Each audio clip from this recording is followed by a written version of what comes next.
Good afternoon. I'm Nat Wood, and you're watching 30 Frames a Second. I dropped my mic because I'm accident prone.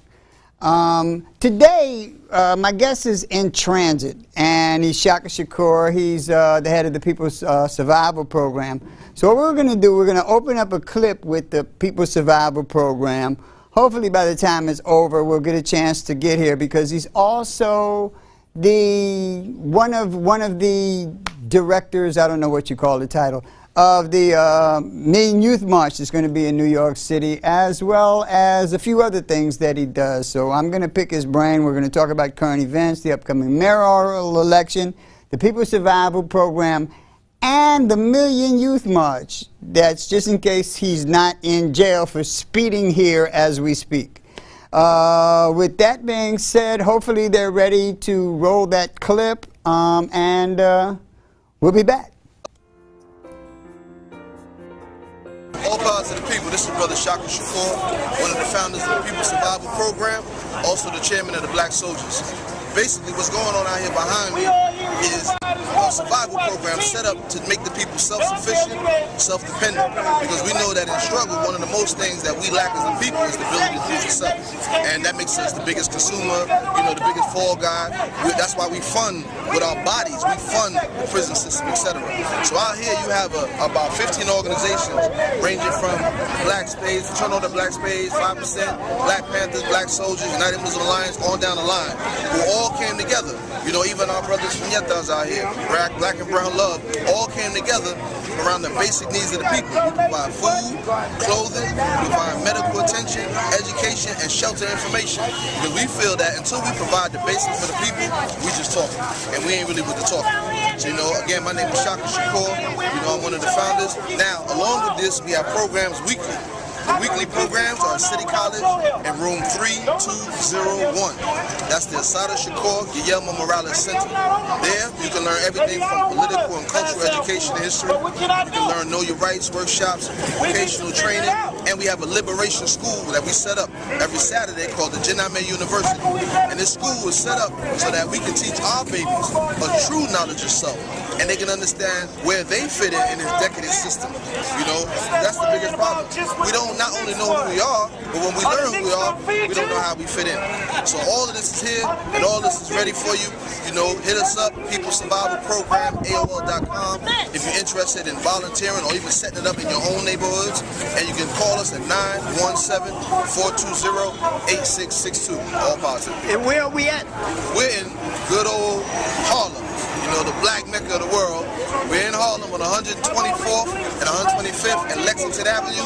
We happen to be right outside of Pathmark, that big multi-million-dollar food store that doesn't feed the people. So we have to come out here and do the job. We're also outside of a Rainbows, where they throw away more clothes than we can give out. But since they're not doing it, we have to do it. We're the ones that got to make it happen. Does Pathmark contribute to the resources? Oh, not at all. We get all our food from a brother named Jacobs here in Harlem. Jacob's Soul Food Restaurant. We got to give a shout out, even though he don't like to let people know he does it. It's a beautiful thing. He provides more than enough food for us, and we're looking for more businesses in the community to do the same. But unfortunately, Pathmark is a capitalist institution that only feeds off the people by serving you unfit food and making you work for unfit wages. So this is what they do. So we have to come out and liberate the people. Thank you, my brother. Yes, sir. Yeah, power to the people. All positive.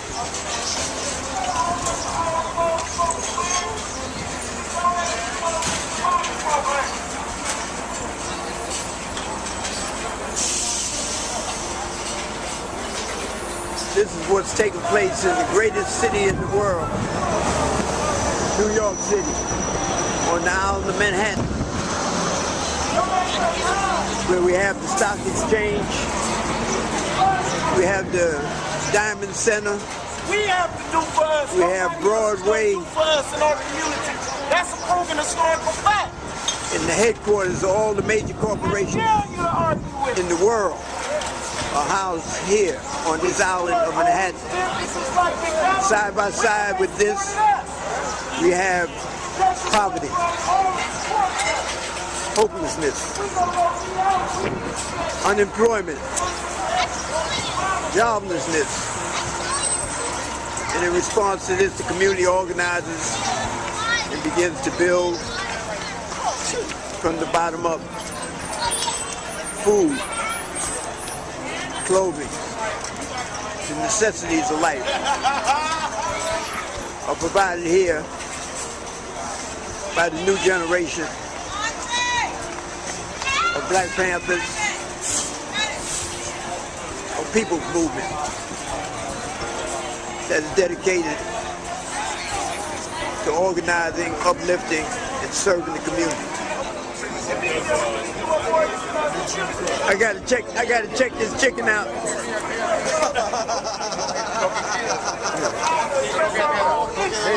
Sí, viniste tarde, pero lo que quede. That's what's happening here. That's what's happening here. Damn, I missed the chicken. Then you should support it. Actively support it. Harlem has a revolutionary history. Let's continue that.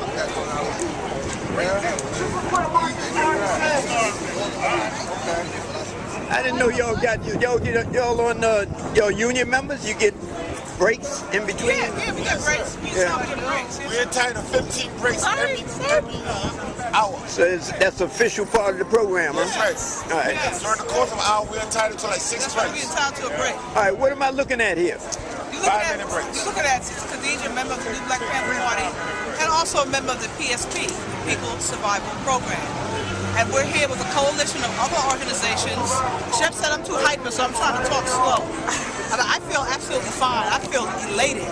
But we are here with a coalition of other organizations in unity to teach our people how to take care of themselves. Because as Shep would say, this stinking government is not going to teach us how to do it because they don't give a damn about us.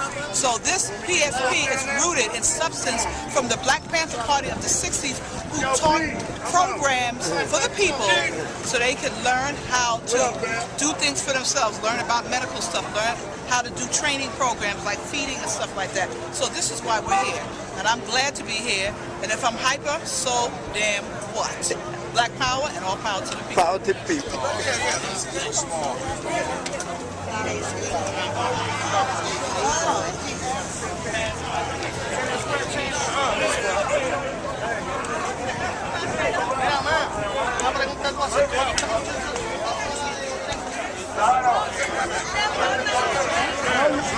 Yeah. What's up?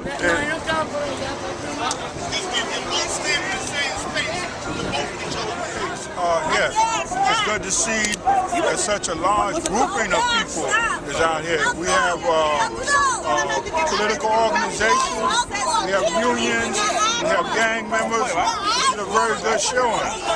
The thing is, we want to replicate that in various places. So we want to do this in various places throughout the city and then spread it out throughout the nation. Because we have to help ourselves, we have to do for self. If we are going to survive, this is a very serious matter. Black power.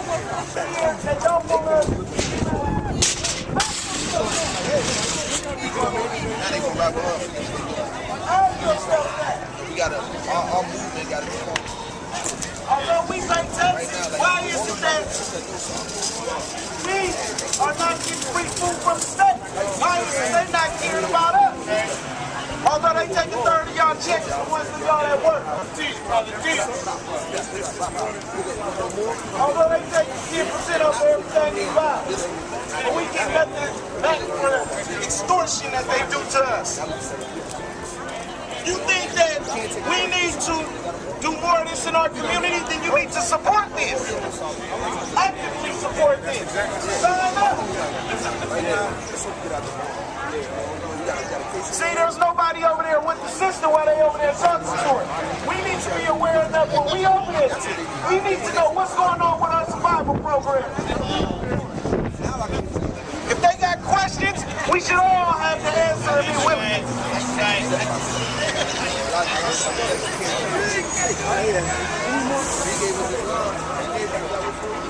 I know they ain't pressing her.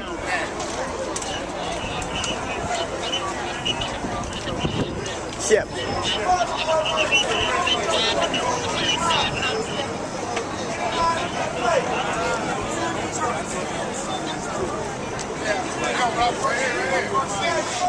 Black power, up you mighty nation. Wukusu, wake up, clean up, stand up.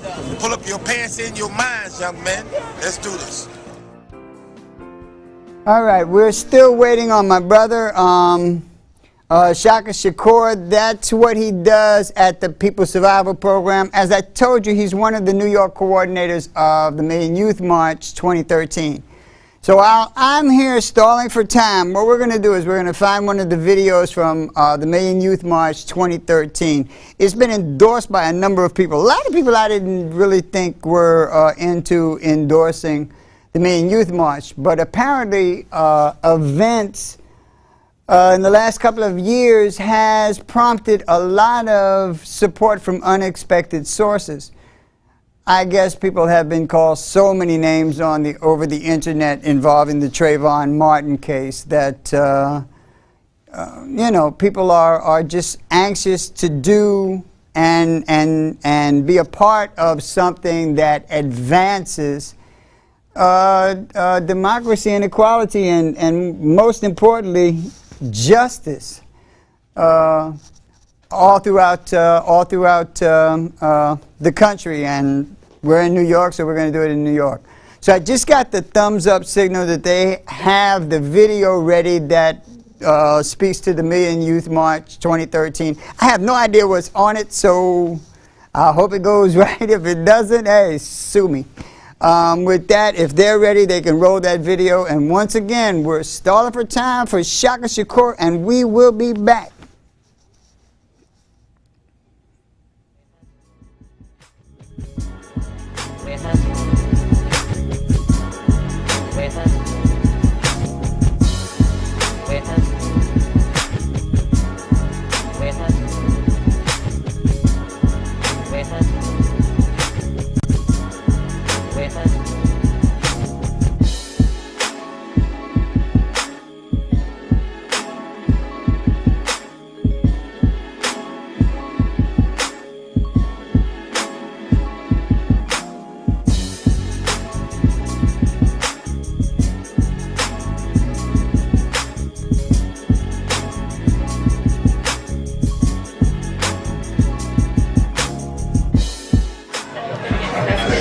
Peace, my brother Malik Zulu. Good to see you. Good to catch up with you at Sylvia's, brother. How you doing? Man, I'm doing great, man. I'm feeling good. I'm working the ground and working the community for the Million Youth March Black Family Convention. You know, just working the community.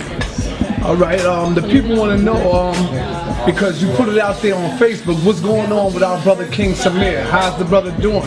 Will he be getting out soon? King Samir will be getting out very soon, any day right now.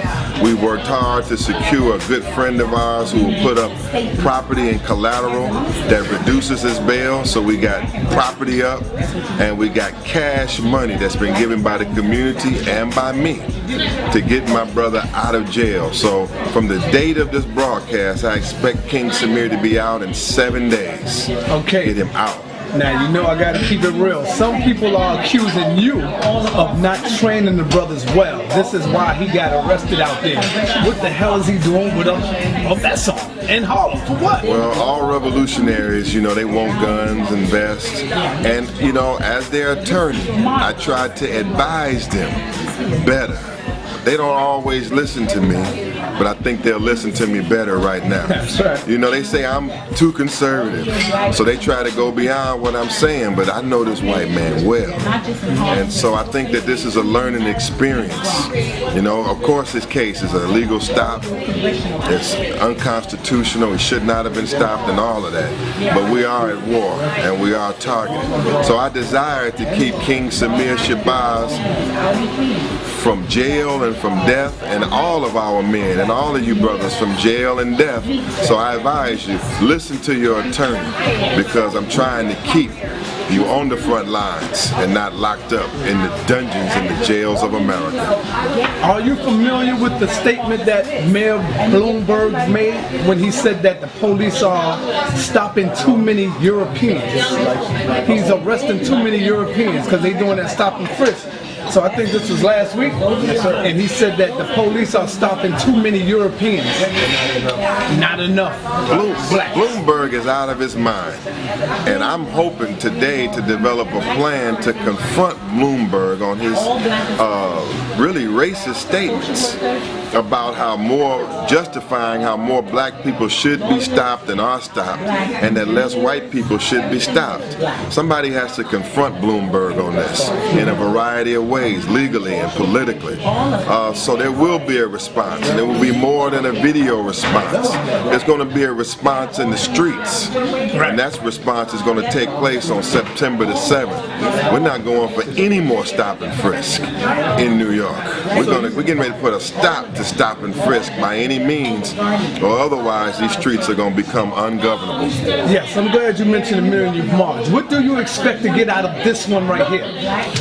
This Million Youth March coming up. A Black Power movement for the liberation and salvation of our people, unity, and a program of action from what they call Black nationalists and Pan-Africanist organizations. I plan to have thousands of youth out here in the streets, and when they come away from this march and from our Black Family Convention, which is September the 5th through the 8th, they're going to come out with tools that they can use to fight ahead in this struggle. So I'm telling everybody to don't sleep on the Million Youth March anniversary and the Black Family Convention, because I'm working with the community groups here, I'm working with the original Black Panther Party, the People's Survival Coalition, and others. And we plan on delivering some solid deliverables from this Million Youth March, straight up. Well, I'm looking forward to this Million Youth March as well. I reached out to my brother Jaja. Of course you know Jaja. I haven't seen him in years. Well, he's supposed to be trying to catch up with you, I think, when the next time you come into Harlem. I want to talk to him. He definitely want to get on board. He's doing a lot of good things out there in Jersey at the colleges. That's where he's at right now. All right. He'll be bringing in people speaking. Hopefully he'll bring you in at the college too. So, brother, I'm hoping that this Million Youth March is going to be successful. I'm looking forward to it. Man, I know it's going to be a beautiful. We want to have a strong crowd, and to be honest, at the end of the day, we want 125th Street shut down from the West Side Highway to the FDR in the name of Black Power. We got to put a stop and put some brakes on gentrification and the takeover of Harlem from black people. We got to give our youth some education and some knowledge that they can really hold on to. We're going to produce a Black survival guide on this day so that our people will come out here with a manual on how to survive as black people, how to beat gentrification, where you want to go if you need to know about yourself and about Africa, and to learn what you need to know that is not taught in the public school system. We need to know what to eat. They need to know how to connect to Queen Afua and the teachings of Elijah Muhammad on proper diet and proper health. And so we need to come out of this, and will come out of this with what? Police patrols, police monitoring, legal knowledge and education on how to beat stop and frisk and how to stop police harassment. We need science and knowledge and ability to what? Martial arts, physical conditioning, defense training. And so right now, you know what I'm doing, brother? I have great ideas, but I'm talking to strong black men like you. I'm talking to the original Black Panther Party. I'm talking to mothers and grandmothers in our community who are here helping with us. I'm meeting with the community of Harlem and with leaders all over so that we can come out with a real Black Power plan of action. We don't just want to give up speeches. I mean, we need knowledge and speeches, but this is not a one-day convention. It's not a one-day event, man. I seriously want everybody to come away from this believing that Black Power can be a real reality in our daily lives. That's what I'm striving for right now. Striving in the name of Khalid Muhammad. Mission to keep our house clean so people could come in and out and bid on a property with a Century 21 sign there. We lost the property. I was thrusted into extreme poverty. The family broke up, and her health instantaneously went on decline. So I realized there's a direct correlation between debt obligations and a decline in health. Poverty is making us sick. Poverty is making us sick. Okay? And black people are the least likely, statistically, to get a house and are most likely to lose it. How can we lead in both statistics? So we call this a black community. But I say this is not a black community. We ain't bear witness to a black community in quite some time, because this is a white community populated by black people. You don't judge a community by who populates it most. You judge a community by who provides the goods and the services. So the banks are not black. Jeez. The educational institutions are not black. The clinics are not black. The fruit and vegetable stand is not black. So this is not a black community because we don't provide the goods and the services. So we erected a community called New Covenant. All right?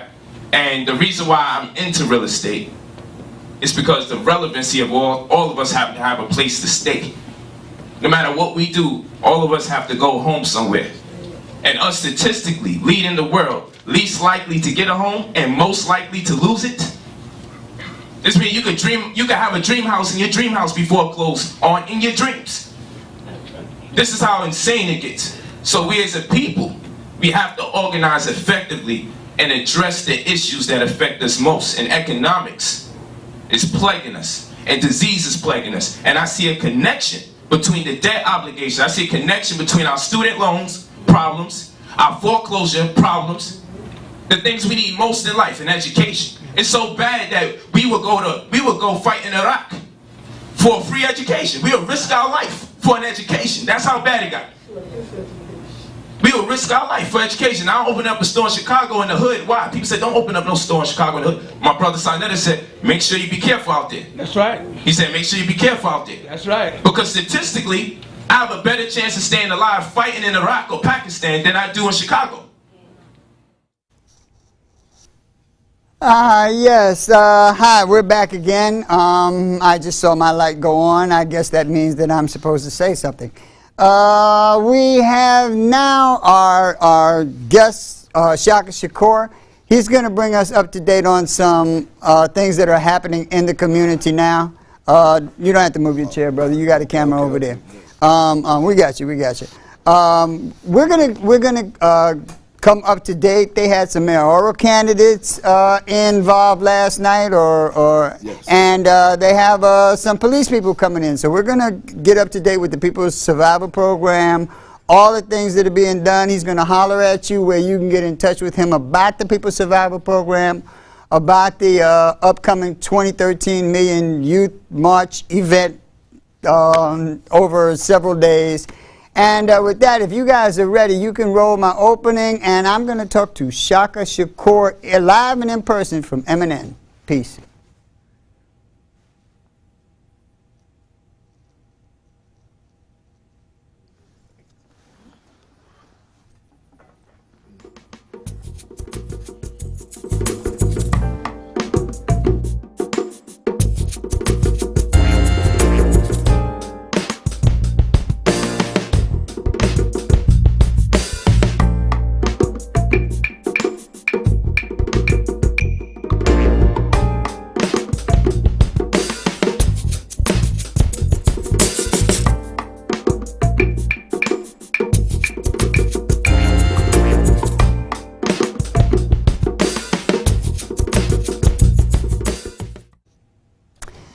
My brother, Shaka Shakur, how you doing, brother? Good, brother. Blessed. I'm glad to be here.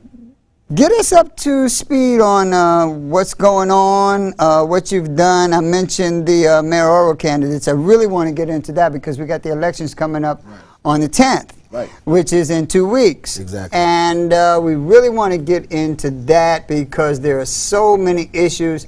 You know, we talk about Trayvon Martin, that's a global issue, but we've completely forgotten about Ramarley Graham. We've forgotten about all the stop and frisk. We've forgotten about a lot of things that go on right in our own backyard. Correct. Every single day. So bring us up to speed. Who was there? What did they talk about? Last night, first of all, I have to say that the only, I'll say, top shelf candidate that showed up was John Lou.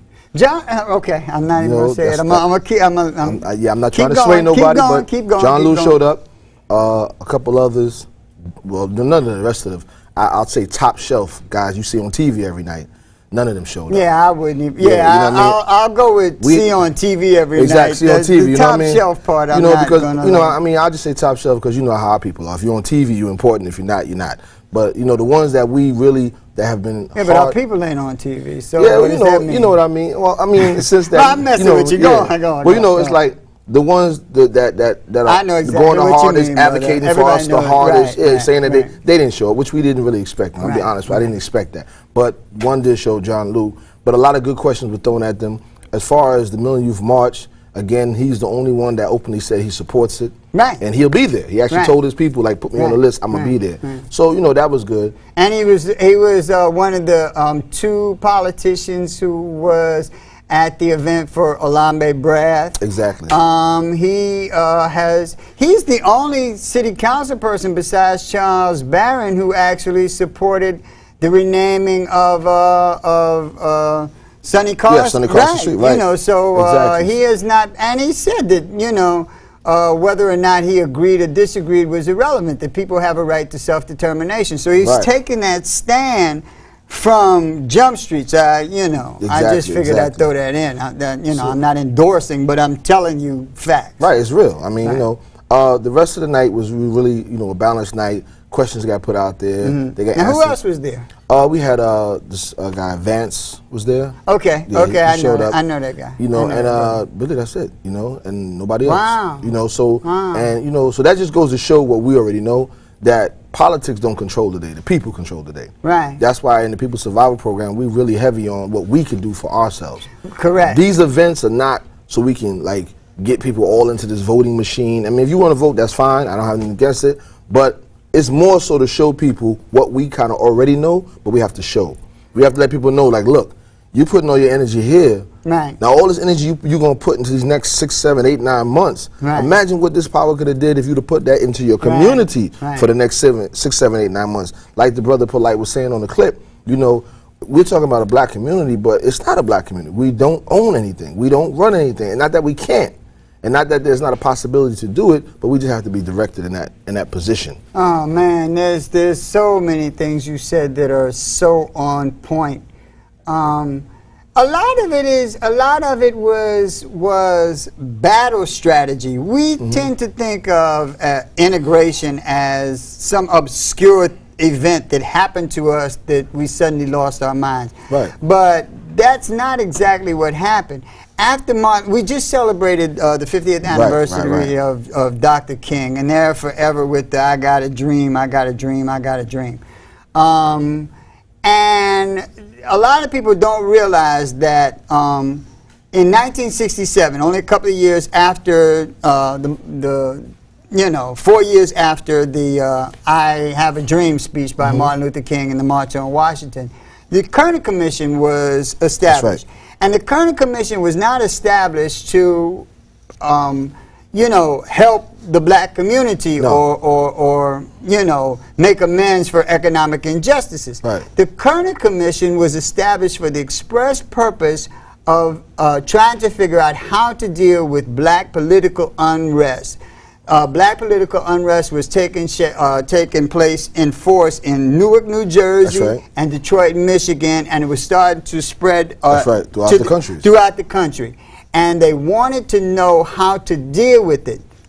It was John Lindsay. The next year, in 1968, they produced the report, the Kerner Report. That's right. That report became a bestseller, and it literally launched the political career in New York of John V. Lindsay. Right. Before the report, before John V. Lindsay came out, the way the amount of black people on welfare was minuscule. It was nothing. Right. He literally put all the black people that you can think of on welfare at one time in New York, and it spread throughout the country. That had the effect of separating black males from their homes and getting black women dependent upon this hand-to-mouth way of life that has not been good for us. So when we talk about I have a dream, the other team had a plan, and their plan was very, very effective. And a lot of people right now, where they're talking about, and we speak in cliches, and I don't want to hog it up because I want to give you a chance to talk, but I just want to say this: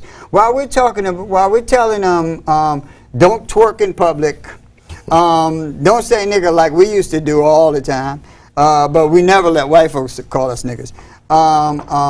and then go out and see the Butler and the Women of Brewster plays. Exactly, exactly. I don't get that plan. I don't really like that plan. You know, I would rather see you twerking than going to do that. Than consume with you know, the old South and the plantation. Why don't you just bring back Gone with the Wind and Imitation of Life? You know, Birth of a Nation, and just call it a day.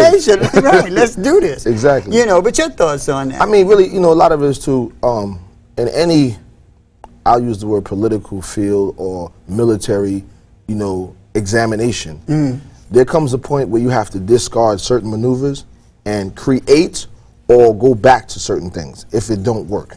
See, we're caught up as a black people, we're caught up in tradition. You know, because culturally we're very traditional people. That's just how we are. It's ingrained in us to lock into a tradition. It's ingrained in us to follow our elders. Even though we think it's not, it is. And the enemy knows this.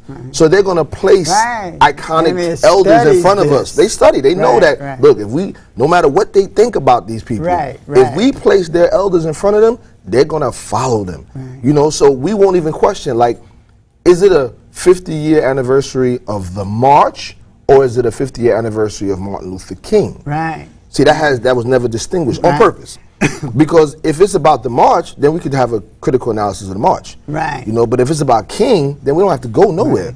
We could celebrate King in our own homes, in our communities. You know, and then it would be an issue of this man's life, which would make people sit down and critically look at King. Then we would see development in his ideology. We would even see a breaking away from we can all get along to. There was a whole list of things on the agenda that nobody talks about at all, and really none of those things have really have come to fruition. Exactly. You know, it's done on purpose. Like I said, like, okay, let's take Mandela, right?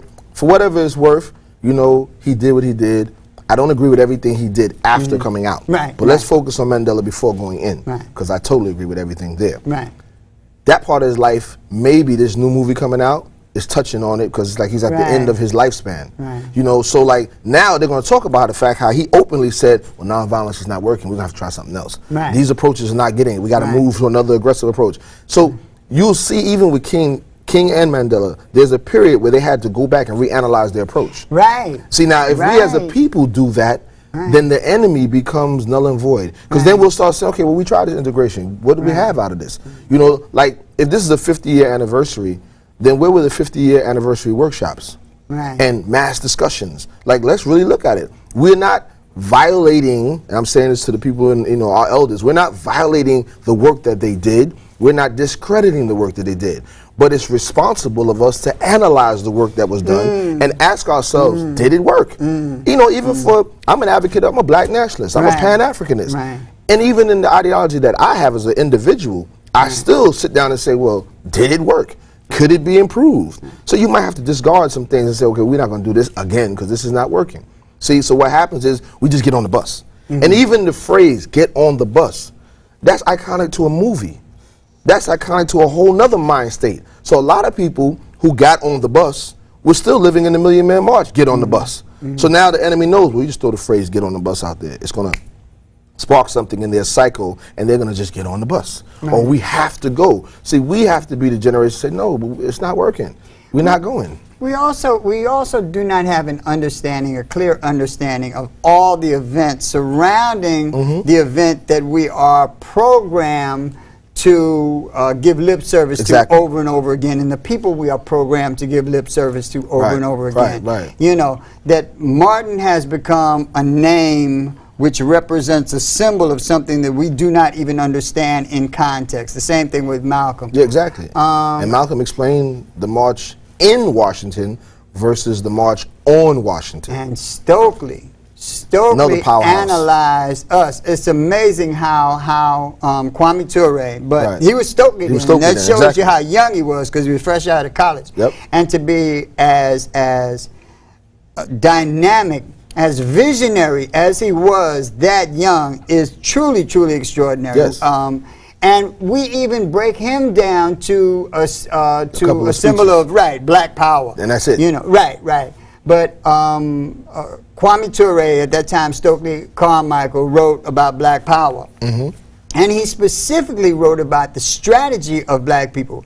And he said that we have become reduced to love thy enemy Right. and don't incur white wrath. That's right. Now, I'm not saying we're not a loving people, but you cannot compete if your primary objective is not to offend the person you're competing with. Like, it's impossible. In this country, once we as former, I don't like the word slaves, former captives. Captives, correct. We somewhat got out of the captive state. Right. But we took the captive mind state totally with us. Correct. It's just like institutionalization nowadays for the brother or sister who's incarcerated, where they off parole, they home now, but you bring the prison home. We have the same thing. We bring the plantation with us. Right. So now it's like you said. I mean, even if that, which is beat the hell out of black children, but don't and say, love the devil out of white oppressors. Exactly. And it's like, you know, even if we're doing a business, or white supremacists. Yeah, now that's my best friend. We cool. Right, Shaka got a business. You know what? If we doing a business together, you're gonna get offended sometime, and I gotta. And, you know, it's all right because we're trying to compete. Right. You know, and don't get it twisted. It is a competition for survival. Right. You know, people have to understand that. That's the nature of capitalism. Yes. That's the nature of America. Anything less makes you less than America by America's standards. Exactly. You know, so if you truly want to be American, you have to compete in order to survive. And in our case, it's survival economically, spiritually, and physically. Correct. Right. We have to understand that we are, as African people, globally, we're locked in a battle for our very existence. Right. I told somebody the other day, like, don't think we can't be like the Inuit people. Don't think we can't, like all those people, you go to 81st Street and they behind a glass right now, ain't no more of them here, and we talking about what they used to be. You know, 100 years from now, I crack a joke how we gonna be in the museum 100 years from now, and somebody gonna be saying, remember those black people? This is what they used to do. This is what they used to be. Yeah. You know, we can get reduced to that quickly. Yeah, we are reduced you know, to that. and we don't believe that, and we have to understand that. So with that being said, you know, we don't have time to worry about, I believe what Kwame Ture said, you cannot get freedom and maintain the love of the oppressor. You can't. It just doesn't work. You can't. You know? And if you're trying to surely can't do it and get any respect from your competition. It's not gonna happen. You know, a warrior expects a battle. You lay down, he's not gonna respect you. I mean, we have, for what it's worth, a black-skinned man in the highest position of politics in the world. Correct. Not just in America, I'm glad the world. the way you put it. You know, and it can't of get the greatest empire the in greatest history empire. of the planet. We have Caesar is black-skinned. Right. And still Caesar is treated like a slave. Right. So I mean, come on, y'all. I mean, at this point, that's why I say to fans, like, come on. Well, I mean, Caesar is treated like a slave because Caesar takes the posture of a slave. Of course. He does not take the posture of a Caesar. I guarantee you, if he took the posture of a Caesar, no one would dare treat Caesar like a slave. If he took the posture of a Caesar in Babylonian terms, we'd be saying, remember when they shot him? They killed Caesar, but that wasn't going to keep Caesar from... I'm saying. You know, I'm a king. Exactly. So my thing is, if he takes the posture, he wouldn't be there. As our brother Farrakhan said, I agree, he was not elected, he was selected. Right. So we know that, they're not going to, Shaka or Nat is not going to get the opportunity to run for that position. Right. Let's be real. So he's there because they know he's domiciled. But even on the most mundane level, like I told somebody the other day, Michael Jackson was in the newspaper the other day. They had a big expose of his children. These kids obviously are not his biological children. They were adopted. Fine, he might love them, he might have loved them, but they're not his biological children. Correct. But they always say Michael Jackson's son, Michael Jackson's daughter, Brad Pitt, Angela Jolie, they have children who are not theirs, who are adopted. But they don't say Brad Pitt's adopted son. They say Brad Pitt's son. So it's like, we're going to be clear, you know what I mean? Like, we're going to make them, meaning black people and black children, believe the hype about Michael and this white child. They already do. But with us, they're clear. It's just like Obama. And the unkindest cut of all was where he literally reduced his own mother to the role of nanny. Yeah. Which was like, you know. It's the butler role, you know what I mean? And we see that. So we have to break away from that. You know, like, in the same book you mentioned, Black Power by Kwame Ture, it talks about the true definition of black power, which is to be self-determined. Bottom line, self-determination is black power. You know, we don't have to get into that. I'm not going to throw the disclaimer. It ain't about hating. We ain't got time to talk about that. Yeah, it's about us figuring out what's best for us. Correct. And we have the right to do that, and we're going to stand on that right. Just like with the People's Survival Program. The People's Survival Program our main line is that the people in our community have the right to determine what we do in our community. So now we're battling. We just had a big battle on 124th Street with the Pathmark. Now, to give people a little background, we've received everything from a noose sent to us, you know, as part of a donation in clothes. Jesus Christ. We had, you know, I got a case. And this is part of the People's Survival Program. Now, mind you, we're not, I'm going to show people that think that, you know, if I take the safe route, okay, the safe, I want to put this out there because I always get this Shaka, you're just too radical. Okay, we took the safe route. We feed people. We have low education in our communities. That's radical. So we said that's too radical. Yeah, but we said we know what? Radical. People reading on the 5th grade level, we're gonna teach them how to read. Right, no, that's people really hungry, radical. we're gonna feed them. They need clothes, etc., etc. Our response from the state was the framing of Shaka Shakur, the framing of Brother Shep McDaniels, and you know, even Brother Jazz Hayden, who was the first person to put us on a camera. Nobody else we wanted to come over there and film us. Brother Jazz Hayden did it, and he caught a case. We beat all that. Yeah, he caught a case as well. We beat all that. Then we go through a noose being sent to us. We beat that. During Hurricane Sandy, when we were out there providing service to our people, we had to battle against FEMA and the police to do this. Finally, 124th, where we've always been for the last 9, 10 years, we through, and this is why I say protest is not a negative thing if done right. We educated the community about what Pathmark was not doing, meaning feeding and stuff, and how they could afford to do 10 times what we're doing here. But we did it while helping the people, so it wasn't rhetoric. While we're giving them a plate, we're saying, look, we know we down to do this, that, and other, but did you know such and such and such? So it started circulating in the community that, man, Pathmark could do it, they're just not. We finally, after 6 years, broke Pathmark down. And the management came out and gave us, I think, some bottles of water or something. Not a major gesture, but a gesture. A gesture. Do you know that whole management was fired? Gone. Boom, out of there. They bring in this other guy who is like the Bull Connor of Pathmark, you know? And he tells one of our organizers that, you know, you guys can't be there. I'm going to call the cops, whatever. You know, there's a whole bunch of new police now, so they don't know us. They come. We explain to them. They back off. He's insistent. So we go out there and we say, look, we're going to serve no matter what the case may be. Long story short, we went out there. It was a beautiful thing, and we were able to overcome that odd. And I say all this to show people that that's self-determination in the rawest, most simplest form. That's self-determination. Self-determination is a power move. And there is nothing like hindsight to focus you on what your strategy should be. Exactly. You cannot just drown yourself in a sea of what was done, because the people that you are analyzing were master tacticians. That's right. They would not be doing the same thing in 2013 that they were doing in 1963. Exactly. They just wouldn't. You wouldn't see Martin do that. You wouldn't see Malcolm do that. You wouldn't even see Kwame Ture do that. That's why they're not here. That's why they're not here, and the other ones are. Right. And I like to say, because I've been given this false choice of what do I believe in more? You know, do I believe in Martin's posture of non-violence, or an eye for an eye? And I like to say both things mean the same thing, whether it's non-violence or an eye for an eye. Both things mean that you just got the hell slapped out of you, and you need a different tactic other than just reacting to get the hell slapped out of you. Right. Self-determination means we have to be proactive. That's right. And that's why you get so much resistance when you do things, not when you talk about things done to you. When you talk about things done to you, they acquiesce, they pat you on the head, they give you your moment in the sun. But when you are doing things, that is a legitimate threat to what they are trying to accomplish. Because they expect us to have temper tantrums. Correct. Like you would do a child. You know, if your child's acting up in the house and you got china dishes in the living room, you don't want the child in the living room. Correct. So you say, go to your room. Right. And then you tear up your room, but you ain't gonna mess up the house. Right. So for us, it's okay. Y'all can wild out in Harlem. We don't care, as long as you don't cross 110th. As long as you don't come next to these condos. You know, you can do whatever you want otherwise. And we have to see that. I mean, you mentioned Marley Graham.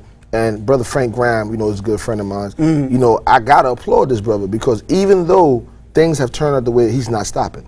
And he's clear. And he's working with other parents. As a matter of fact, on the 5th of September, he's planning a march in Harlem with other parents from Oscar Grant, etc. They're coming here so they can march on behalf of parents, because we have to understand it's not a political thing for them. They lost a child. This is real to them. And they keep telling you some BS about well, we do stop and frisk because there's more violence in your in the black community. I don't even know what the hell that means, because it's like Harlem is like from 110, just Harlem, from 110th Street to 155th Street, east to west. We lucky for 20 miles. So how many blocks are we talking about where violence are committed?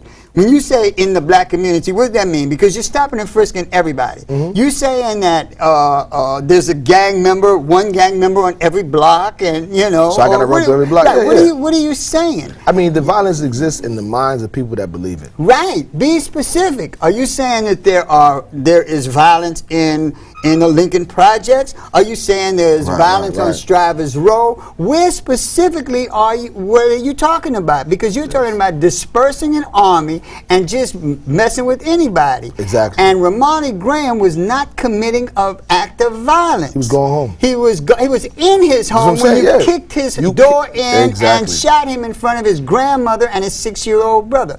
Sean Bell did not have a gun. You said you heard him saying, let's go get a gun. That means that by your own admission, which is a bunch of crap, that he didn't have a gun. Yet you opened fire on him. So that, and we got a call. I'm gonna take the call because I get like, you know me. You watched the show before. But I'm gonna let you address a question to the brother or make a statement. Hi, you're on the air. Yeah. Once again, Nate. How you doing, brother? Nat. All right, now award-winning show. Good brother Shaka and whatnot. Hey, peace, man. I want to ask a question, right? When I first heard the title of your organization, Survival, I was thinking like, all right, I want to hear something that I've been hoping to hear, and I want to briefly explain. It seems like it's this thing in the so-called white community where they anticipate the falling of society and civilization as we know it, so to speak. So they've been hoarding food, water, guns, building bunkers, so on and so forth and whatnot. And I was like, wow, well, they doing all of this in anticipation for something like this to occur. And I'm wondering, I'm still hearing the same rhetoric that I've been hearing before about, the edification of our people and so on and so forth. But what about the physical survival of our people against these marauding hordes that are about to come at? Okay. Let me just be straight up. I mean, we have disaster preparedness. Like I said, we were in Sandy when everybody was talking and analyzing what to do about Sandy. We have a martial arts class. Our brother Tafik is or Dr. Shaka Zulu is the head of that, and it's associated with the People's Survival Program. So we have a physical training aspect to it. So we have those things in place. But what's more important than worrying about, because let's be real, this system ain't going nowhere.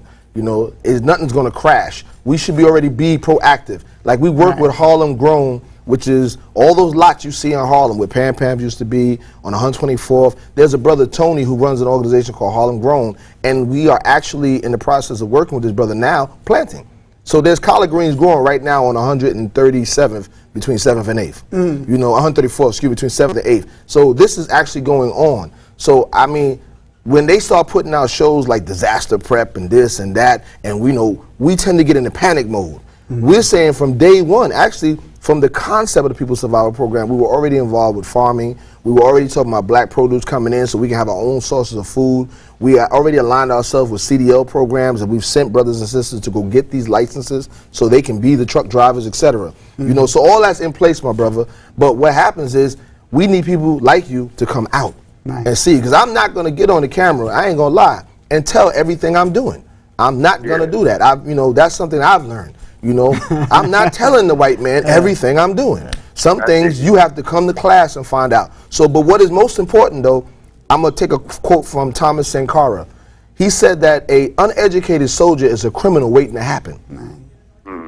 Che Guevara, our beloved brother, stopped the Cuban Revolution when he found out his soldiers couldn't read. And he said, no, we're not fighting. You're going to learn how to read first. Because what happens is when we're reacting in a heated battle, and those that know me know I have been in many physical battles with the police for our people. And I see the same thing. In battle, it looks real good. You know, we hyped up, we mad. But once we're over the anger, we bicker amongst ourselves because we haven't stopped to educate ourselves. We haven't stopped to get the basic things in place. You see what I'm saying? And if we don't get the basic things in place, my brother, what will happen is we will come together in a time of desperate moves and despair. But right after that, we'll fight each other. So all the things you talked about are in place. You know, we have an education school for youth education and vocational training for adults. You know, we have the farmers aspect to it. We have the employment aspect, the martial arts, the physical training, all because it's about survival. But survival does not mean wait till Armageddon. Survival means we've been in Armageddon since 1492. So actually, 1492, you know what I mean? And maybe a little further beyond that. So for us, we 700 years behind. So what I'm saying to you is, brother, everything you want is there, but your brother Shaka Shakur has learned a lot of valuable lessons from people like Dr. Khalid Abdul Muhammad and others. I'm not going to get on any TV show and tell everything. We got another call, brother. Thank you for calling. Yes, sir, brother. All right. I'm not even going to interject. I'm just going to take the call. If you have the call, you can just put it through. Hey, Hotep. Hotep. What's up, brothers? Hey, I want to do a shout out to you, brother, all your hard work and your dedication. I didn't know you were doing so much, man. That's amazing. Thank you, my brother. Amazing, really. You're an inspiration. Thank you. An inspiration. I'm humbled, actually. So, you know, and that was, I want to say you created, you know, and all the crew. My question is, I got a rant first about that dirty white supremacist, you know, him and his bosom buddy, Ray Kelly. You know, I was just reading Michelle Alexander's book. Jim Crow, right. And there was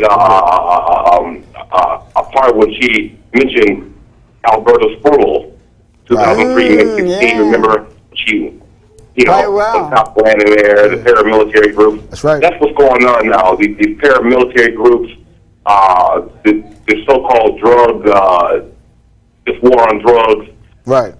All this nonsense. This white supremacist. I'll be very quick. I got a question. What do you think?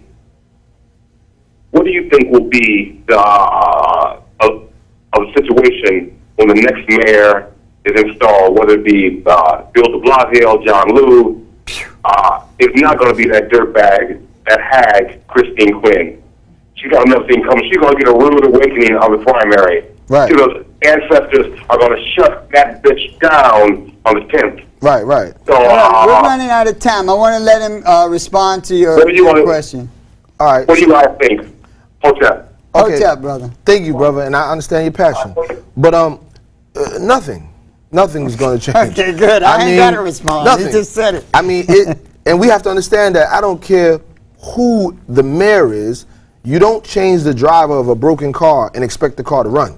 I got a car in my backyard right now with a broken transmission. Right. Whether I'm driving or not driving, if we don't fix that transmission, the car ain't going nowhere. Right. So I tell people, exercise your right to vote because it's yours.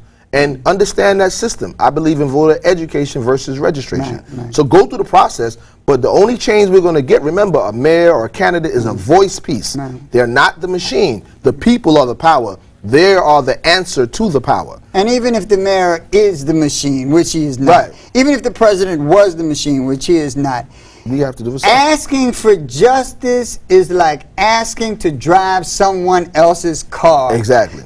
It's their car. You cannot be free if someone else gives it to you. That's right. They are the one who controls the freedom. Just like in Puerto Rico, where Spain gave them their freedom, took it back, gave it to them again, took it back around. You know, it was the possession of Spain, not them, until we. And we got calls, so I can't even go off like I want because we're running out of time. You can put the calls through. We only got a couple of minutes left, so I want to get these calls in. So, caller, if you're there, as soon as you get on, just chime in. We're waiting for you. Yeah. Yeah, you're on. I wanted to ask the brother, first of all, is he related to Tupac Shakur in any way? Yes. Yes, did you hit it? Yeah, yeah. Is that your only question, brother? Because I got that another. was one of the main questions because All right. that was a very powerful young brother. All right. Yes, excellent. sir. We only got like a minute or so left, so I want to get in this last call. Right. But thank you, brother. You can put the other caller through if you're able to. Hotel, brothers. Hotel, brother. How you doing? Yes. I just want to say this here, brother. We as a people need to understand that we got to come together and unite in order to get anything done. Our problem is we've been manipulated for 500 years to be deceptive and divided amongst each other.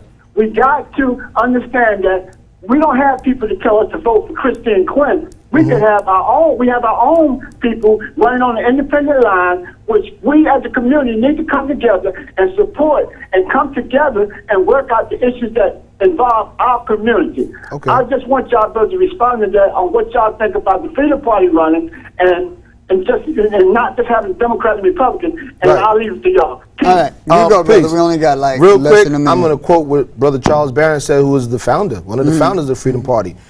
I don't want our people to be duped to believe that all of us are going to get along on one idea. Those of us who exercise voting, yes, the Freedom Party and other groups like that, viable option. Some of us don't want to vote. For those people, it's another action.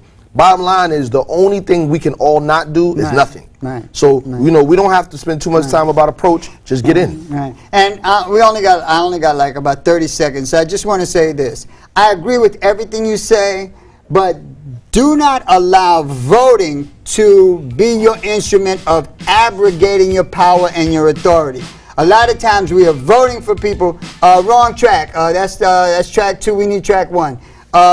Do not allow, because a lot of us, we go to church and we pray. We wanna do something that does not mean that we have to do something. Right. And it's the same thing with voting. We vote for somebody because we don't feel like actually going out and doing something ourselves.